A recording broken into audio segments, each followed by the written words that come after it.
Isa sa paborito kong sitserya o merienda na rin o kaya pwede rin pasalubong ay ang malutong na pilipit o crunchy pilipit. Kayang-kaya rin natin gawin ito. Tara, gawa tayo. Hi, I'm Dance and this is my channel.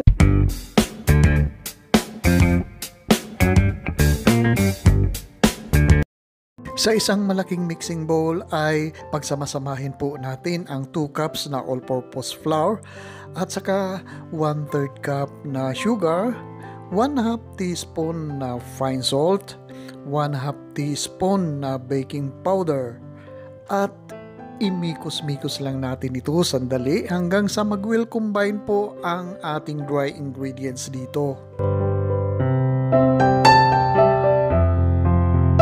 Idadagdag naman natin dito ang 1.5 tablespoon na vegetable oil at saka gradually ay idadagdag natin dito ang 3/4 cup na water.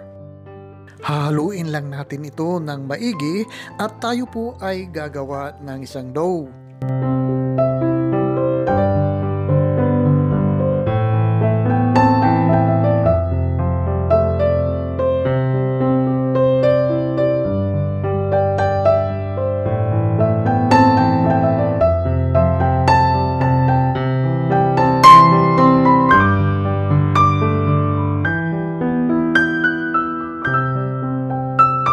At para mas mahalo natin at magawa natin ang isang dough ay gamitin natin ang ating malinis na kamay at pagkatapos po ay hahaluin lang po natin ito ng hahaluin at pagkatapos ay ininid po natin ito, imamasa po natin ito ng mga kahit mga 3 minutes lang po ay okay na po yun.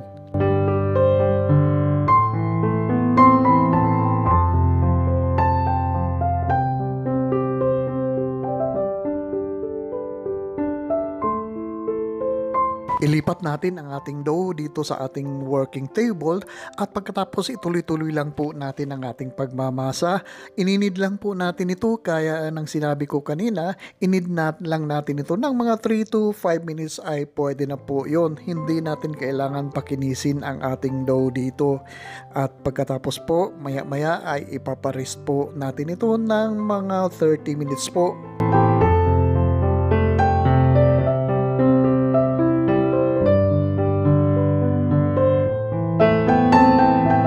After 30 minutes, siguro ay nakarest na po ang ating dough dito. Medyo malambot na po ito. At ngayon naman po ay i-divide po natin ito into small pieces po ang ating pag-divide.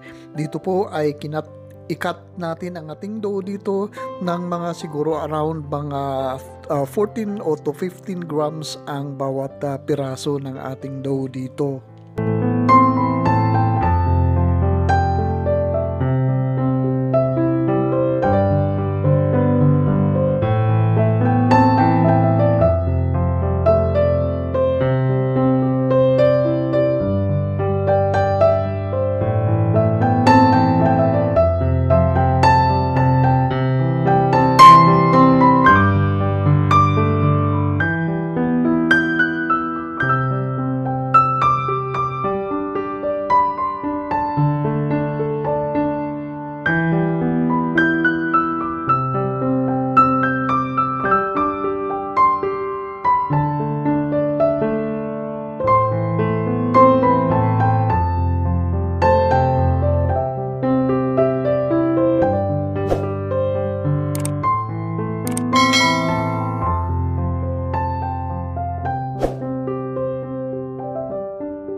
Ngayon naman po na nakat na natin ang ating dough into small pieces, mga 14 grams to 15 grams po ito, i-pre-roll po natin ang ating dough dito para makarest uli ito, para mapahaba natin ng husto ang ating small pieces na dough dito.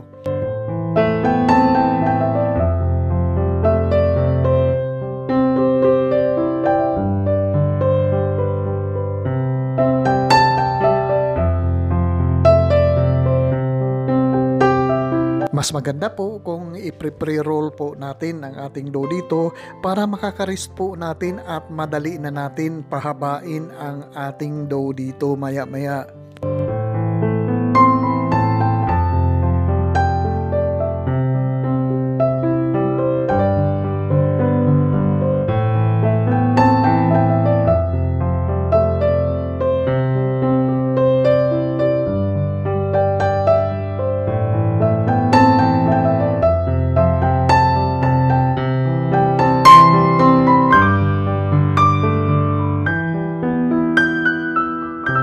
Ngayon naman po ay subukan na natin pahabain ng husto ang ating dough dito.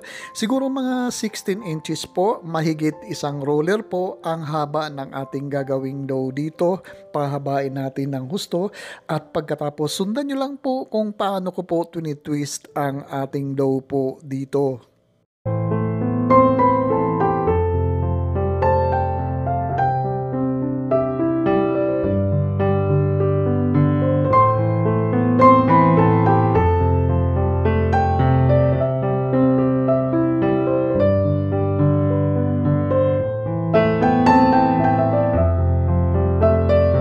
Kapag medyo lumalaban pa o umuurong ang ating dough kapag ating pinapahaba, ay iparest lang po natin ito at hahaba din po yan at hindi na po yan uurong kapag totally rested na po ang ating dough dito at pagkatapos ay ito-twist po natin ng ganito.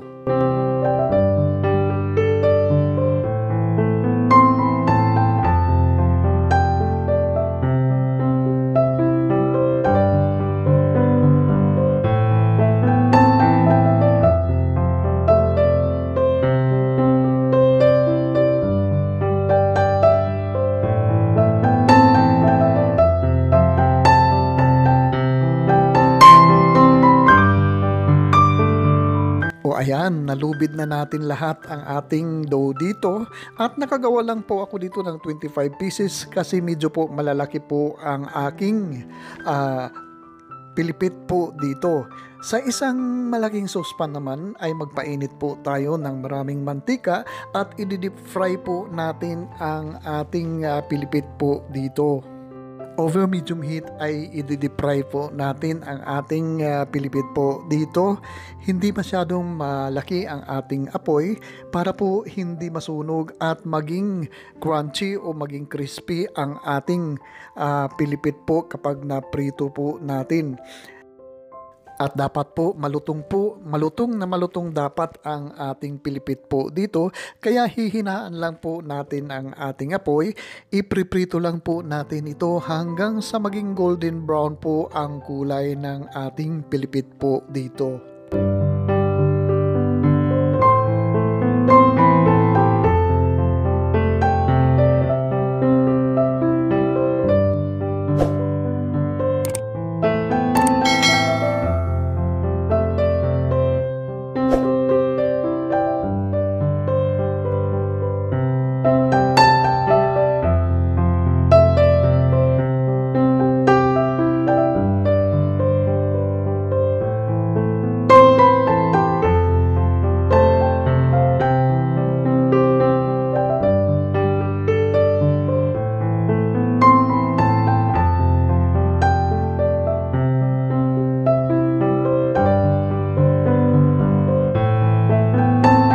Ayan, golden brown na po. Ganito dapat ka golden brown ang ating pagprito ng ating pilipit at pagkatapos ay isisit aside muna natin ito at gagawa naman po tayo ng ating coatings po dito.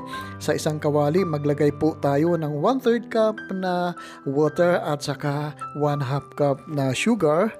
At tunawin lang po natin ang ating asukal po dito at pagkatapos ay pakukuluan lang po natin ito ng pakukuluan hanggang sa mag-decrease po ang liquid ng ating niluluto po dito.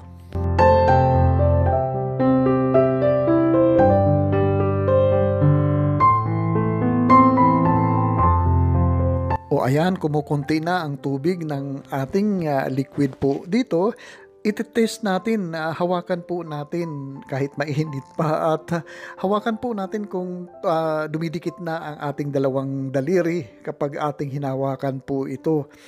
at pagkatapos ay maya-maya ay ilalagay na natin dito ang ating prinitong pilipit po dito para ma-coat po ng sugar. Ituloy-tuloy lang po ang ating paghahalo dito. Halo lang po tayo ng halo, halo lang po tayo ng halo. Maya't maya ay pwede na natin patayin ang ating apoy po dito at ituloy-tuloy lang po natin ang ating paghahalo dito hanggang sa maging dry po ang ating coatings po dito para sa ating pilipit.